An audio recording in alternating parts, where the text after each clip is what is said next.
If you've ever felt taken for granted, emotionally ignored, or like your time didn't matter in your own relationship, hit like, subscribe, and stay with me. Because this story, it might feel a little too familiar. We've been married for 8 years. 8 years of routines. 8 years of quiet compromises. 8 years of me adjusting, just a little more each time. My husband, Saad, wasn't a bad man. He was responsible, hardworking, ambitious, the kind of man people admire. But he had this habit. A small thing, really, at least that's what I told myself. He would message me late at night. Texts, emails, random thoughts. Did you send that document? Can you check something for me? Remind me about this tomorrow. Sometimes at 10 p.m., sometimes 11, sometimes midnight. And they weren't emergencies. Never emergencies. Just things that could have waited. But somehow they didn't. Because there was always this unspoken expectation that I'd seen it, that I'd respond, that I'd be on top of it. At first, I didn't question it.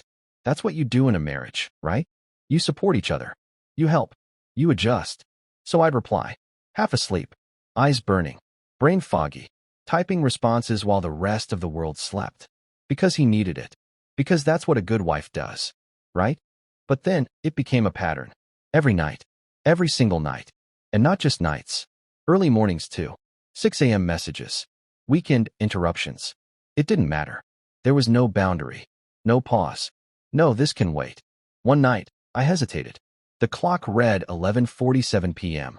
My phone buzzed. I stared at the screen. Another message. Another task. And something inside me just felt tired. Not physically. Emotionally. Deeply. Quietly. Tired. The next morning, he asked casually, "Did you see my message?" I nodded. I replied. He didn't even look up. Good. That was it. No thank you. No acknowledgement. Just expectation.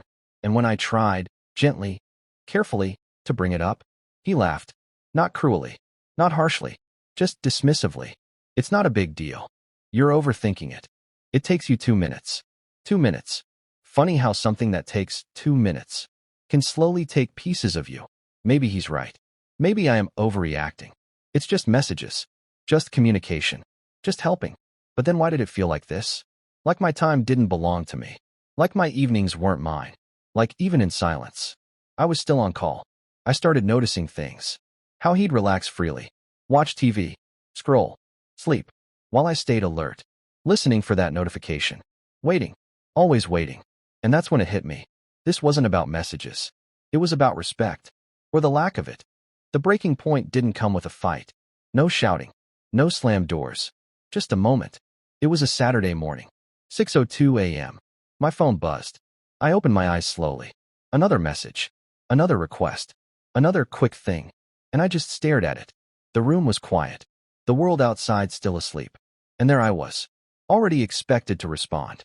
Already expected to be available. Already not considered. Something shifted. Not anger. Not even frustration. Just clarity. I didn't reply. That morning, over breakfast, he asked, "Did you see my message?" I looked at him. Really looked at him. And said calmly, "I did." He waited. Expecting more. There was no more. That was the moment. The quiet moment. Where everything changed. That I didn't argue. I didn't complain. I didn't explain. I made a decision. Simple. Precise. Unshakable. Every message he sent me, I would reply exactly 24 hours later. Not earlier. Not later. Exactly 24 hours. That night, at 11:47 p.m., he sent another message. I saw it. I even drafted the reply. Then I closed my phone and waited. The next night, 11:47 p.m., I hit send. The next morning, he looked confused. "You replied late." I smiled softly. I replied. No argument. No explanation. Just consistency. Days passed. Then weeks. He started sending messages earlier. 10 p.m. Then 9 p.m. Then 7 p.m. I didn't change. 24 hours. Every time. He tested it. Sent something at 6 a.m. I replied the next day. 6 a.m. His pattern shifted again. Earlier. Earlier. Earlier. And I stayed the same. Calm. Consistent. Unmoved. No fights. No lectures. No emotional outbursts. Just a boundary. Enforced without words. For months. That's how long it took. One afternoon around noon, he sent a message.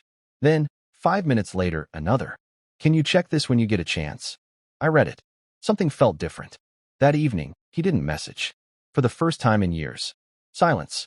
At dinner, he cleared his throat. Not confidently. Not casually. Carefully. I've been trying to send things earlier. I looked up, met his eyes. I noticed. A pause. A real one. Heavy. Honest. I didn't realize, he started, then stopped.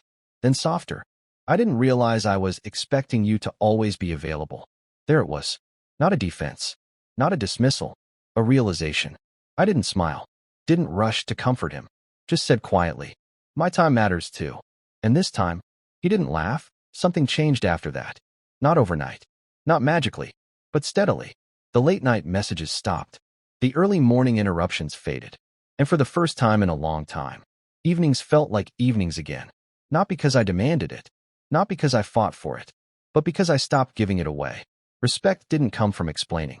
It came from demonstrating. Marriage isn't about who's louder. It's not about who sacrifices more. And it's definitely not about being available all the time. It's about balance. About awareness. About recognizing that the person beside you has a life, a mind, and a limit. And sometimes, the most powerful thing you can say is nothing at all. Because silence, when used right, speaks louder than anything else. If this story resonated with you, hit like and tell me in the comments. What would you have done in this situation? Would you confront him directly? Or take the silent route like I did?